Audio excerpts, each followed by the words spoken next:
Kita itu kelasnya ada dua ya, kelasnya language assessment sama classroom management ya, classroom management dua. Saya kasih yang classroom management dulu. Kalau kurang cocok bisa ini ya, komplain ya teman-teman ya. Ini saya nggak pernah diajar Pak. Boleh, bisa kamu komplain Pak Iklim. Terlihat share screen-nya, suara terdengar. Halo, halo, halo, halo, halo, halo. Mas Kafid, Mas Habib, tinggal sedikit, terus selesai, sabar, terus liburan. Senin UTS sampai Jumat. Terdengar ya? Alhamdulillah lancar. Jadi untuk classroom management ini, nanti kalau ini kamu nggak paham, saya jelaskan lagi ya. Untuk soal nomor satu, untuk soal nomor satu, ini kak ini kurang besar. Nah, saya besarkan begini biar enak. Itu kamu harus menjelaskan tentang prinsip language teaching ya, yang kita diskusikan pada bukunya Brown chapter satu itu. Jadi kamu harus tahu konsep dari prinsip pembelajaran bahasa itu seperti apa. Kamu jelaskan. Terus kamu juga jelaskan bagaimana prinsip-prinsip dasar ini bisa menguatkan atau lebih efektif dalam pembelajaran language classroom management ini. Jadi soal satu soal ini ada dua unsur pertanyaan. Kamu sesuaikan dengan brand atau dengan pengalaman kamu juga nggak apa-apa. Pokoknya nggak jauh-jauh menyimpang dari sumber kita itu yang apa H. Douglas Brown yang language principle itu. Ya, itu nomor satu. Bobotnya 20 ini. Terus nomor dua. Bab 2 itu tentang cognitive principle ya. Di bukunya Brown itu chapter 2 itu ngomongkan cognitive principle. Jadi kamu saya suruh menganalisis bagaimana otomatisasi ya automatization, meaningful learning and strategic investment influence ya dengan tujuan in order to flow and quality of activities in language classroom.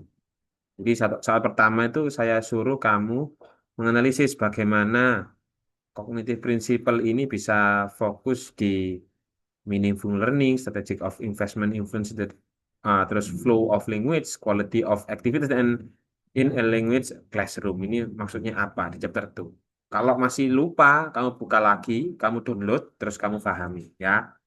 Terus kamu juga harus sebutkan contohnya di tiap-tiap tadi itu tiap-tiap automatization, meaningful learning ini contohnya apa? Untuk menunjang bagaimana agar guru itu bisa lebih efektif dalam pembelajaran di dalam kelas. Secara kognitif, bukan afektif. Yang nomor tiga baru afektif ya. Afektif principle itu fokus ke chapter 3.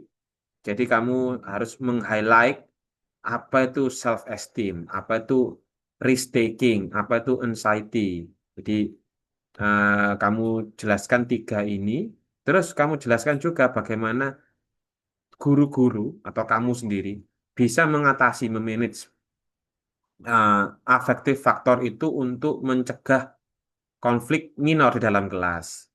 Minimal mengurangi lah, mengurangi learner anxiety-nya bagaimana, atau anak-anak biar support classroom-nya itu biar aman itu bagaimana, kalau kacau itu bagaimana. Itu di chapter 2. Chapter 3, maaf, affective principle, di affective principle. Number 4, fokus ke linguistic principle. Ini juga chapter di semuanya di sumbernya itu di Brown. Itu kamu ngomongkan interlanguage variability and language ego. Semuanya di sini ada. Kamu harus menganalisis bagaimana konsep itu. Astagfirullah, Pak Ivan ketiban. Pak Ivan ketiban. Kan ganjil gak percaya. Tadi. Lanjut, lanjut. Loh, Pak Ivan ketiban. Ya, ada nggak apa-apa. Baik. Nah, ini ya bagaimana konsep ini harus diterapkan seorang guru di dalam kelas. Ini chapter chapter 4. Bukannya itu tapi lah. Nanti aja gitu. Nomor 5, learning style sama learning strategy. Ya, kemarin kayak GTM, metode-metode itu loh. Nah, tapi ini fokusnya ke auditory, visual, kinesthetic preference. Ya, kemarin kan sudah ya, auditory, visual, kinesthetic. Terus field independence, nah, reflective versus impulsive style. Terus kamu harus jelaskan bagaimana desain ini bisa diterapkan di kelas. Bagaimana? Nah, terakhir, kamu simpulkan dari chapter 1 until chapter 5 itu ngomongin apa sih? Gitu. Jelaskan bagaimana guru ini bisa menerapkan kognitif, afektif, sama linguistik and learning style principle to address real classroom issues. Untuk masalah-masalah, isu itu maksudnya masalah-masalah di dalam kelas, such as passive students, kalau anak-anak pasif itu bagaimana. Atau ada yang terlalu dominan, terlalu banyak tanya, itu bagaimana cara ngatasinya. Itu masalah tak, Pak? Masalah. Akhirnya yang lain akhirnya pasif. Atau speaking anxiety tadi ya, anxiety, atau low motivation, anak-anak itu malas belajar. Terus ini jelaskan secara real, praktis, praktik, secara praktis itu bagaimana. Nah, sudah itu untuk UTS-nya Language Classroom Management ini. Sudah ditanyakan? Tanya, tanya. Ada yang nggak paham? Paham ya?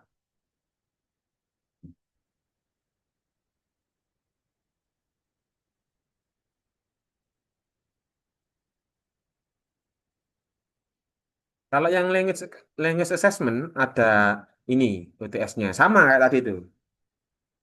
Sama kayak ini ya, pakai bukunya Brown tapi yang fokus ke language assessment. Tadi kan yang ada yang tanya ini Mas Abim kayaknya ini. Untuk e-learning assessment classroom akan di-enroll kapan, Pak? Sepertinya saya sudah mengenroll teman-teman ya. Apa belum ya? Coba saya bukanya e-learning. Mumpung ingat. Kalau di rumah wis nggak ini. Nggak ini ya.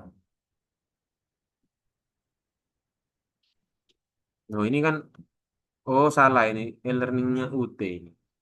E-learning Unim.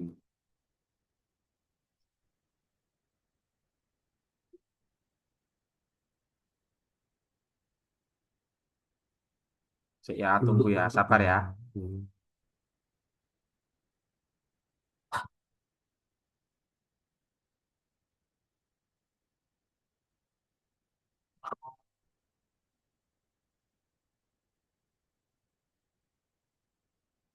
Tanya apa Mas Abim? Hmm, sambil nunggu. Hanya yang language assessment saja Pak yang sudah yang terenroll. Oh, yang prinsipal belum. Oh, maaf, maaf, maaf ya. Language assessmentnya sudah. Coba saya cek ulang ya. Yang classroom management belum. Coba kita lihat. Sama language assessment dua-duanya ya. Ada dua kelas ini. Pak Ikul ajar kamu. Coba saya ceknya.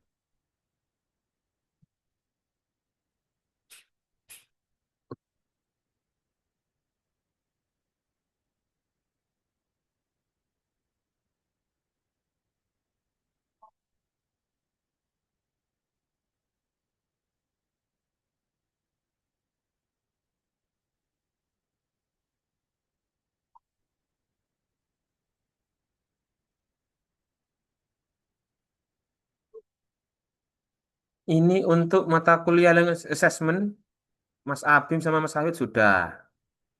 Sekarang yang ini, yang classroom management, language classroom management. Tak saya cek dulu. Hafid, oh Abim yang belum ya. Coba.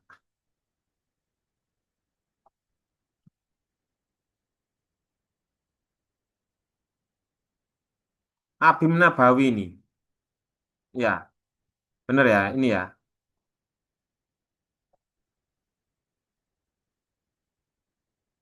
Abim Nabawi, ini ya. NIM-nya ya. 2004 ini bener ya. Sudah Mas Abim. Hafid, Abim sama Pak Iqbal di kelas ini. Sudah. Oke, masuk. Nah, untung diingatkan. Untuk language assessment di sini, kita kembali ya.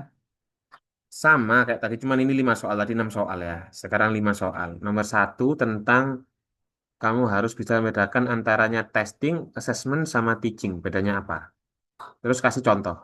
Itu soal nomor satu. Dicari di Brown chapter satu juga pasti ada. Terus nomor dua, sama ya. Ada kamu harus highlight five major assessment principle. Kayak validity, reliability, kemarin itu ya practicality, gak salah.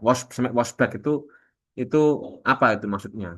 Terus pilih tiga prinsip secara and critically analyze. Kamu secara kritis kamu analisis bagaimana tiap prinsip itu bisa mempengaruhi kualitas pembelajaran di dalam kelas. Kasih contoh. Hmm, mateng. Itu ya, nomor dua. Nomor three, kamu harus bisa menjelaskan antaranya standardized test dan classroom based language assessment. Ini chapter 4 dua ini. Ini chapter 4. Terus kamu harus mengidentifikasi bagaimana two Werner issues commonly found in large-scale standardized language testing. Kamu harus bisa mengidentifikasi dan menjelaskan, ya. At least two, ada banyak sebenarnya. Permasalahan-permasalahan di dalam pembelajaran, di dalam linguist testing, terutama di kelas besar. Itu masalahnya apa itu? Ya, di chapter 4 itu ada. Nomor 4, chapter 5, jelaskan, explain several classroom based assessment technique. Kemarin kan masih sudah ingat ya, ada formative assessment, ada summative assessment, ada performance based assessment, ada portfolio. Terus bandingkan, compare. Bedanya dengan formatif dan sumatif itu apa? Terus kasih contoh, provide to classroom scenario. Oh, ilustrasi. Disuruh kasih contoh berupa ilustrasi dari formatif sama sumatif itu bagaimana. Tuh. Dan terakhir, based on Brown chapter 6 till 7, choose one language skill kayak listening, speaking, reading. Kamu kan belum writing ya. Pilih satu aja. Kayaknya bisa listening, bisa reading, bisa speaking ya. Terus jelaskan bagaimana makro and micro skill bisa membantu kamu mendesain sebuah effective assessment task. Soal ini ya, task ini ya. And provide one example of one appropriate assessment task. Itu aja. Pak Denny datang. Ada pertanyaan? Ini, Pak. Itu, Pak. Yuk, kita mencari ruangnya sendiri. Mas Abim? Sama Mas Hafid? Aman ya? Cukup ya? Untuk hari ini ya? Di kopi, Iya, wes, guys. ini. Untuk teknikku habis ini. Garik kresek. Untuk UTS-nya berarti akan dimulai kapan, Pak? Dimulai ketika saya upload di e-learning. Ya, nanti cek aja di e-learning. Soalnya sudah muncul apa tidak. Kalau sudah ya, wes. Tapi normalnya ya hari Jumat itu Tapi laptop sama kita Kamis. ada sama kata sama laptop. Gitu ya. Sangat iya. Padahal aku ini kan gak milai, tapi terus kabel penting buka Gimana? tapi barangnya tidak Harusnya lagi ya, tadi sebelum ditutup barang boleh di sini. masuk Tapi tak paket no ini, gimana tuh? Kok bisa. usul ya tak tahu no. Ah, Mas Rafid aman, Mas Abim aman. Nanti semisal kalau yang mata kuliah Classroom masih tidak ada, bolehkah saya melapor Pak? Kalau masih belum bisa diakses, iya.